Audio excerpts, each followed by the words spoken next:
So I wanted to make a little video about my Epiphone Wildkat guitar. You know, one of the issues that folks have with these guitars is that when they come from the factory, they lack a little bit of high-end sparkle that people would hope they'd have. And it turns out that this is an issue with the capacitance of the wiring that they're using in these things.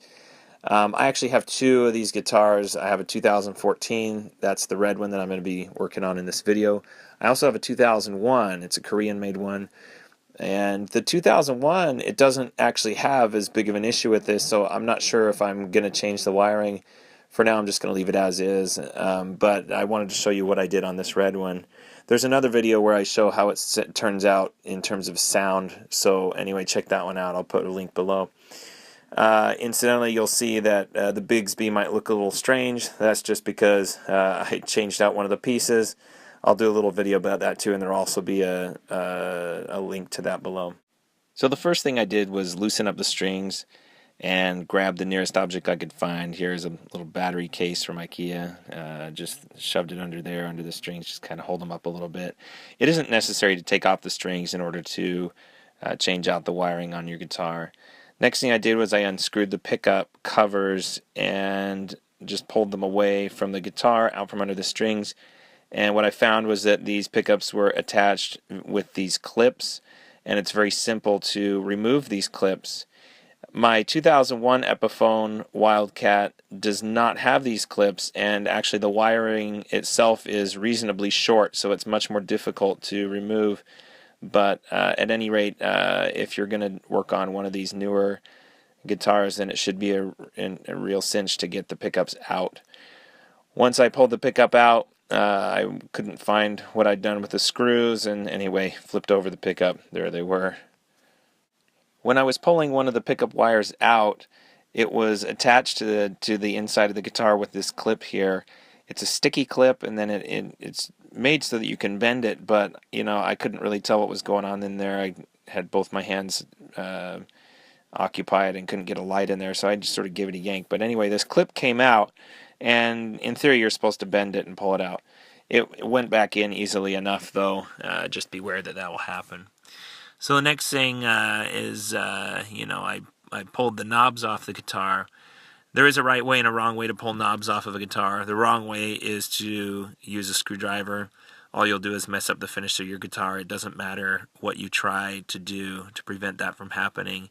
It's just going to cause issues. What you do is you take a cloth and you wrap it around the underside of the knob you're trying to remove, like this, and you just give it a good yank and it'll come right off. With the knobs removed, you're going to want to protect the openings that you're going to be passing these components in and out from. I taped up this F-hole because I figured I would be going in and out of there, and I used a high quality tape. It was 3M masking tape. It's not really like the blue tape or a standard masking tape. It was much higher quality than that, but I figured, you know, for a couple bucks, may as well use the best thing that I can on this guitar to keep any residue from remaining. With the pickups pulled out, you can see that inside of here it's completely it's hollow under there, and with the exception of the portion underneath the Bigsby, it's just hollow. And this is interesting because I was just in my 2001 Epiphone Wildkat last night, and the neck pickup cavity is not fully hollow like this is. It's actually blocked to the end of the neck pickup cavity. So, you know, just be aware that if you're getting in these guitars, it may be slightly different depending on what year yours is. After taping off the F-hole, I decided, you know, maybe I may as well go ahead and tape off the pickup cavity holes as well, and that turned out to be actually a good thing because I ended up using that. First thing I did was remove the cover for the jack. And when I pulled it off, I found that there was some spider guy had been living in there, and hope he had a good time. But I just used a little tape and got rid of that.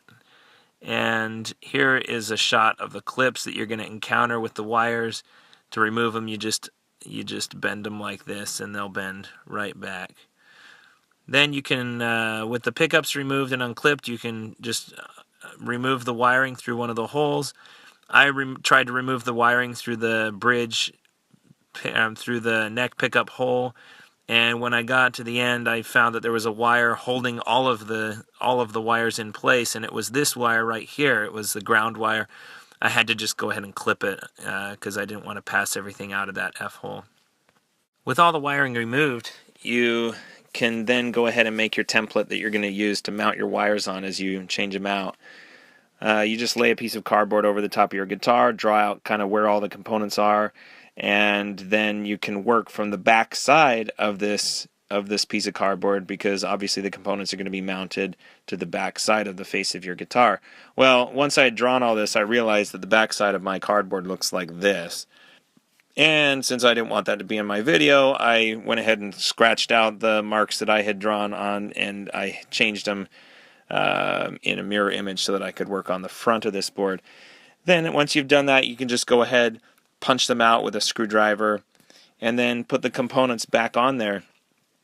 As you can see, the wiring that Epiphone has used here, I mean, they weren't that careful about keeping the wire runs short. And the issue from other folks on the internet who have measured this kind of thing is that this wire has pretty lousy capacitance. That is, the capacitance basically sucks out the top end of your signal before it even gets a chance to leave the guitar, which is kind of unfortunate. Hopefully the folks over at Epiphone will realize that this wiring is kind of an issue, and they'll change it out in their future models for some wire that is, of a better quality. So I got to this stage in the project, and then it was time to go to the Eric Clapton concert. It was a great concert at the Budokan here in Tokyo. And then back to the project. I decided I would go ahead and take a picture close-up of each component. I figured it wouldn't be a bad idea just to have a record of how this was originally laid out. It's easy enough to go on the internet and find a diagram of how to wire up one of these things. And but in this case, I figure, hey, why not? I got the camera, may as well take a few pictures of this. So what I did was I basically then just removed the wires one by one, desoldered them, and switched out the wires. It was only a few wires that I had to change, and I just ran them in the same places that the old wires were. I wasn't so concerned with making the wires shorter. I probably could have shaved several inches off of this overall wiring project, but I haven't exactly done a lot of these, so I just decided, hey, what the heck, I'll just replace what's there.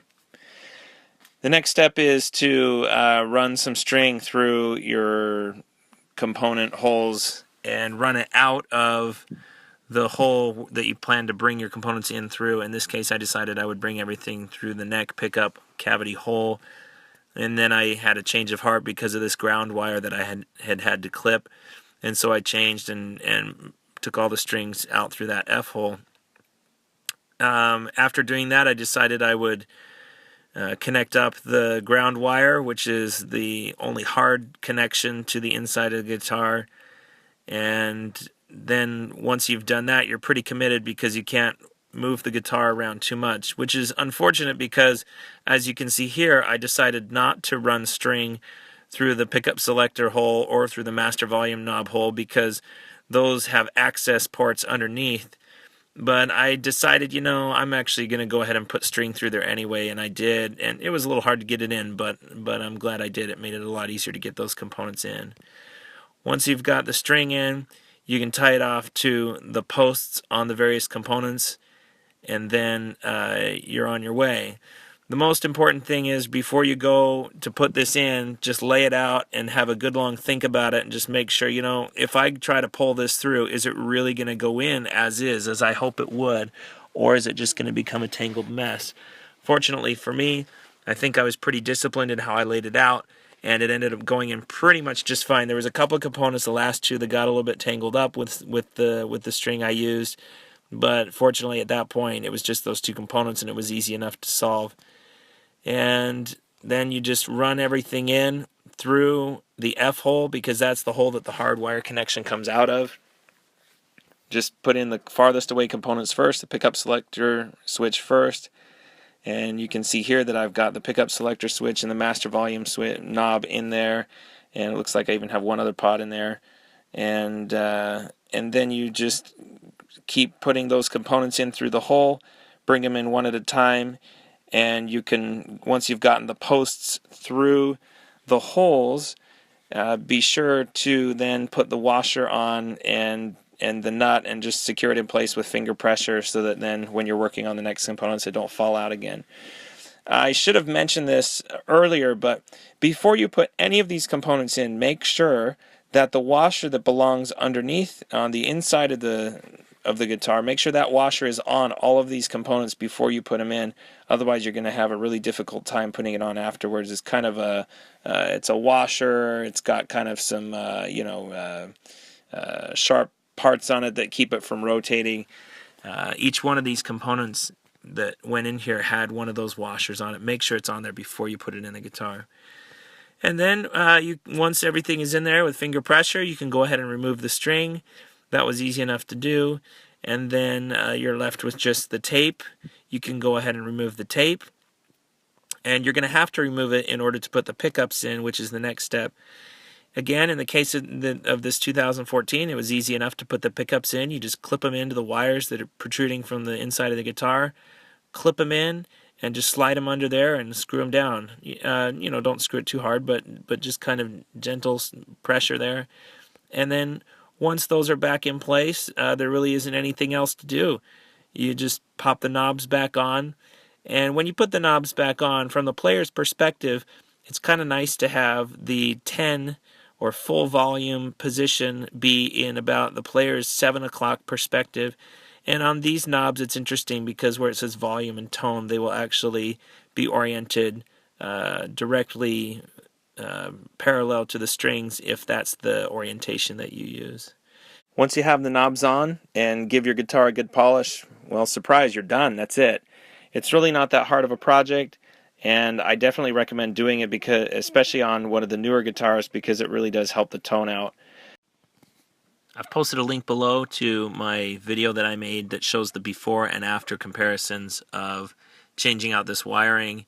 And as you'll be able to see from that video, it actually makes a big difference, and it's worth doing. At any rate, good luck with your Epiphone Wildkat.